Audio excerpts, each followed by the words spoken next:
for the statement just made. I now give the floor to the distinguished representative of the Syrian Arab Republic to introduce a statement by the Deputy Prime Minister. Shukran. Thank you, Madam President.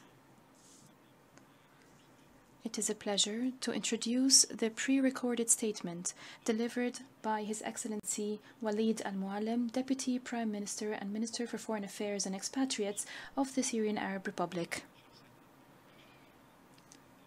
at the general debate of the 75th session of the United Nations General Assembly. Thank you.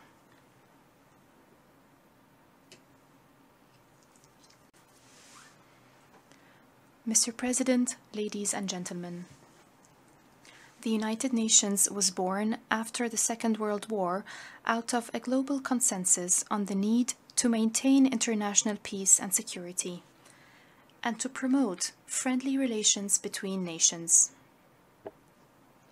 These relations were to be based on respect for equality and the right of people to self-determination without resort to force or the threat of force against the territorial integrity or political independence of any nation and in any manner inconsistent with the United Nations principles. But where are we in all of this? Do these principles and values truly govern today's international relations? Or have they become mere talking points for political and media consumption? If we are honest with ourselves, we must admit that the answer is clear. We are straying further every day from the principles and values that underpin the United Nations and international norms. This is because some governments have illegally imposed their own agendas on other nations and have used the United Nations for the sole purpose of furthering those agendas. Paradoxically, the main theme for this year's general debate is the future we want, the United Nations we need, reaffirming our collective commitment to multilateralism, confronting COVID-19 through effective multilateral action.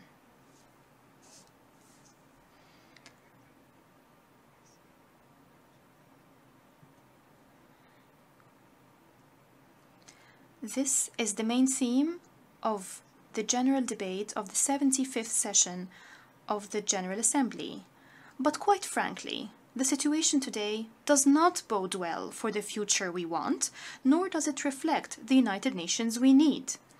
We want a secure and prosperous future, free from terrorism, occupation, and inhumane sanctions.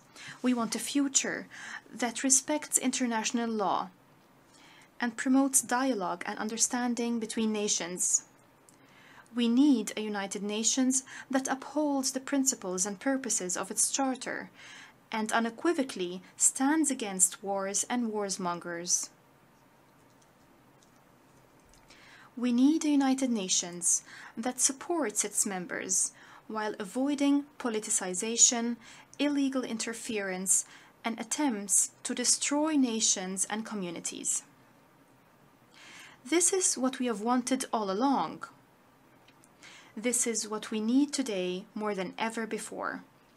This is more true as we confront COVID-19, which has posed global humanitarian and socio-economic challenges that have spared no nation. It has created exceptional conditions to the extent that we are forced to address each other today remotely and through pre-recorded statements. The important question is, will this new reality compel some to put aside their narrow interests and return to the right path?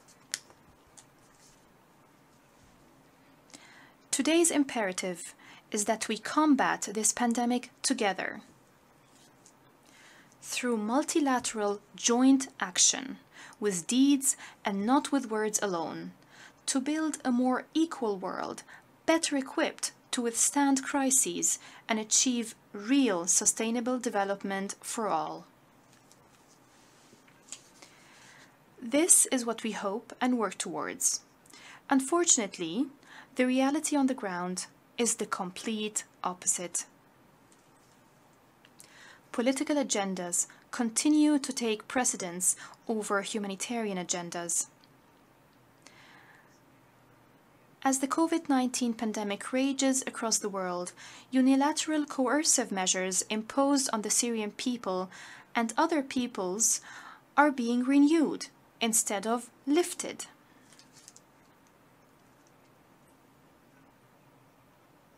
New measures, such as the so-called Syria Civilian Protection Act, are being added under false pretexts. The Syria Civilian Suffocation Act would have been a more fitting name. When the delivery of life-saving medications and medical equipment is blocked in the middle of a pandemic, does that really protect civilians, or does it deprive them of treatment? When efforts to rebuild Syria after the destruction brought by terrorists are obstructed, does that really serve Syrians, or does it reduce employment, worsen living conditions, and prevent the return of refugees and IDPs? When wheat fields are burned down, oil fields are looted, and the energy sector is targeted, does that really protect civilians? Or does it deny them access to food, heating, gas, and electricity? I could go on, but I think it's clear that the real purpose of the act is to put pressure on Syrians, their livelihoods, and their daily lives. It is an inhumane attempt to suffocate Syrians, just like George Floyd and others were cruelly suffocated in the United States. And just like Israel suffocates Palestinians on a daily basis. Though the tactics may differ, the essence is the same. Unilateral coercive measures imposed by some countries clearly violate international law. The humanitarian exemptions they repeatedly invoke do not exist on the ground. These are false claims intended to cover their inhumanity and save face. We call on all affected countries and those that reject such measures to close ranks against them and alleviate their impact on our peoples.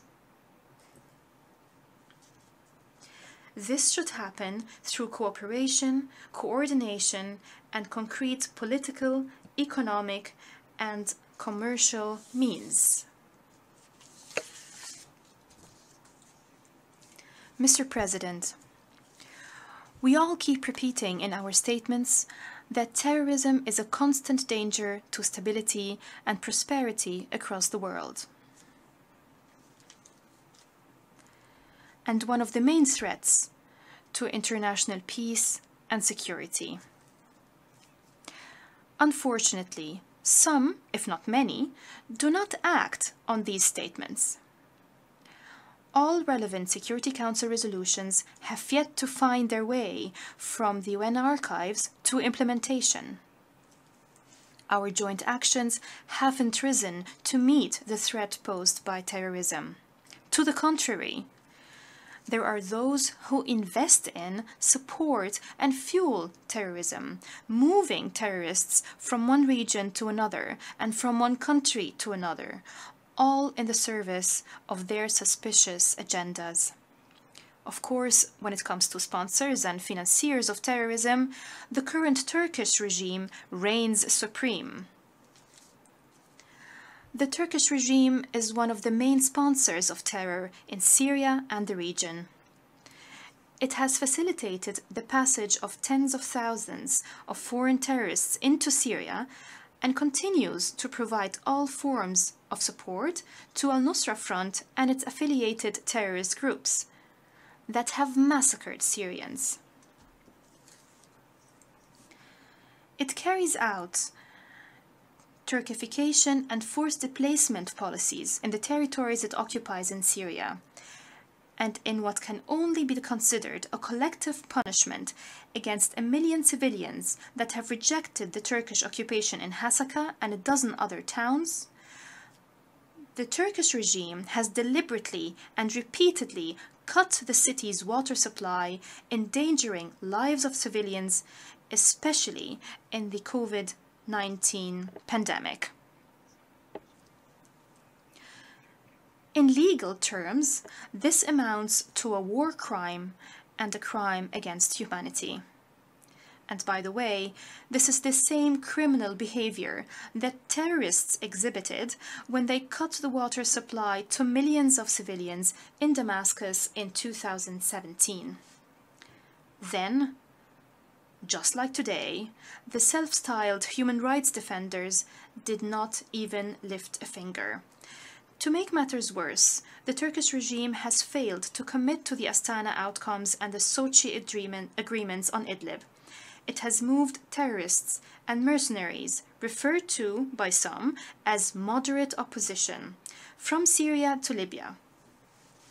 It has violated Iraq's sovereignty, used refugees as bargaining chips against Europe, and laid claim by force to energy resources in the Mediterranean. The current Turkish regime has become a rogue and outlaw regime under international law. Its policies and actions, which threaten the security and stability of the whole region, must be stopped. Mr. President, the continued illegitimate presence of American and Turkish forces on Syrian soil meets all the legal conditions of an occupation. The Syrian Arab Republic will spare no effort to end this occupation by all means possible under international law. The actions of these forces, taken directly or through their terrorist agents, secessionist militias, or manufactured and illegitimate entities, are null and void, with no legal effect. They are a flagrant violation of Syria's sovereignty, independence, and territorial integrity. In this regard, we condemn once again all the crimes of the so-called global coalition committed since the start of its illegal intervention against Syrians in the northeast. These include siphoning the oil, preventing farmers from selling wheat to the Syrian state, attacking towns and Syrian army checkpoints, and destroying houses and infrastructure. I also condemn the actions of the so-called SDF.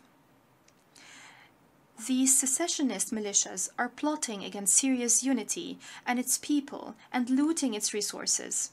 They detain and kill civilians that oppose them in northeast Syria. They assassinate regional figures. My message to them is simple.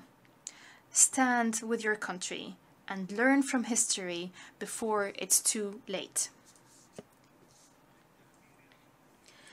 His Excellency President Bashar al-Assad, President of the Syrian Arab Republic, made our position clear on all of the above when speaking before the elected members of Parliament, and I quote, "In the middle of global convulsions and in the throes of chaos, obfuscation and lies, we will not lose focus. We will not miss the target. Just as our enemy's policy is one of supporting terrorism, our policy is to decimate terrorism and liberate remaining territories to restore our territorial integrity and protect our people. Timing will depend on the readiness of our armed forces to march into battle. When the battle starts, we will not distinguish between homegrown terrorists and foreign ones. We will not differentiate between terrorists and occupying forces. We will not make a distinction between Zionists, Turks, and Americans. On our territory, they are all enemies." End of quote. In this regard, I pay tribute to the Syrian Arab army for their sacrifices. It was in large part thanks to them that we have been exceptionally successful in our war on terrorism. I would also like to thank our allies and friends for their valuable support and assistance in this noble fight. Mr. President, the Syrian government has always engaged in the political process. We have participated openly in talks in Geneva, consultations in Moscow, and meetings in Astana.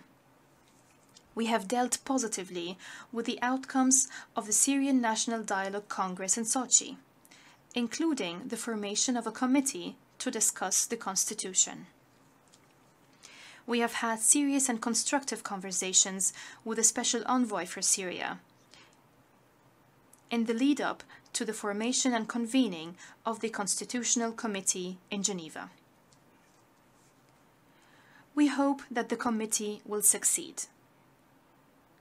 Success, however, is only possible if there is no external interference whatsoever in its work and by any party. Since the committee was formed and started its work, it has become the master of itself. It is up to the committee to decide its methods of work and its recommendations. The whole process, from A to Z, must be exclusively Syrian-led and Syrian-owned.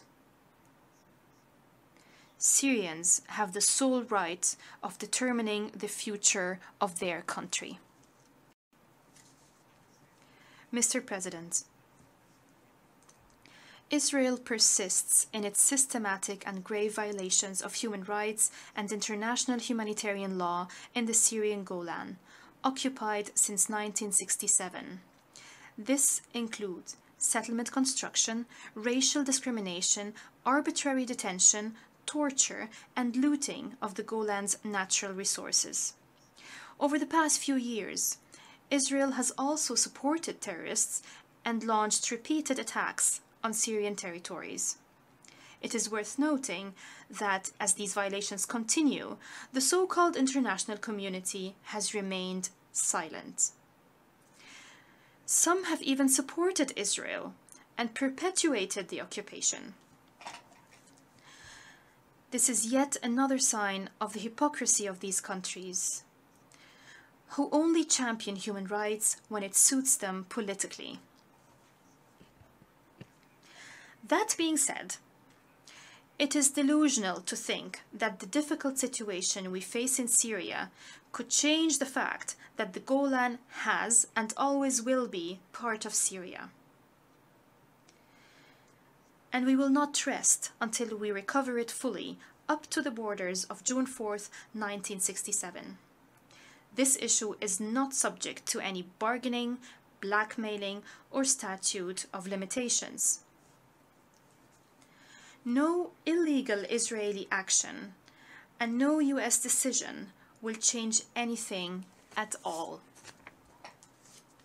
They are null and void and carry no legal effect under international law and relevant UN resolutions, notably Security Council Resolution 597 of 1981.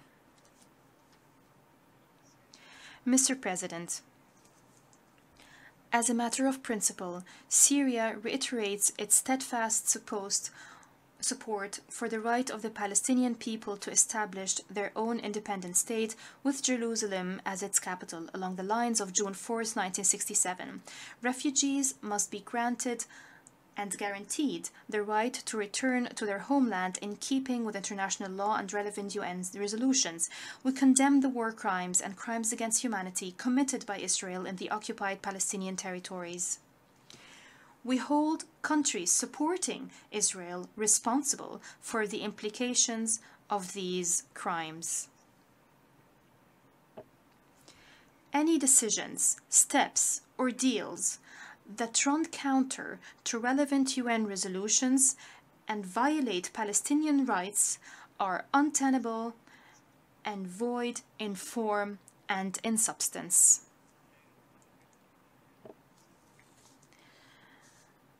Mr. President, Syria renews its support for the Islamic Republic of Iran against the US policy aimed at undermining the nuclear agreement and destabilizing the region. Such policy reflects the US administration's disregard for international law and their obligations under international agreements. Syria also condemns the unjust economic embargoes on Cuba and Venezuela. We stress that the sovereign rights of these nations must be respected, and we reject any form of interference in their internal affairs. Thank you. On behalf of the General Assembly, I wish to thank the Deputy Prime Minister and Minister for Foreign Affairs and Expatriates of the Syrian Arab Republic for the statement just made. I now give the floor to the distinguished representative of Singapore to introduce a statement by the Minister.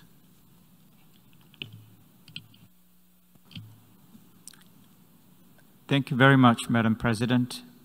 I have the honor to introduce the pre-recorded statement of Dr. Vivian Balakrishnan, Minister for Foreign Affairs of the Republic of Singapore. I thank you.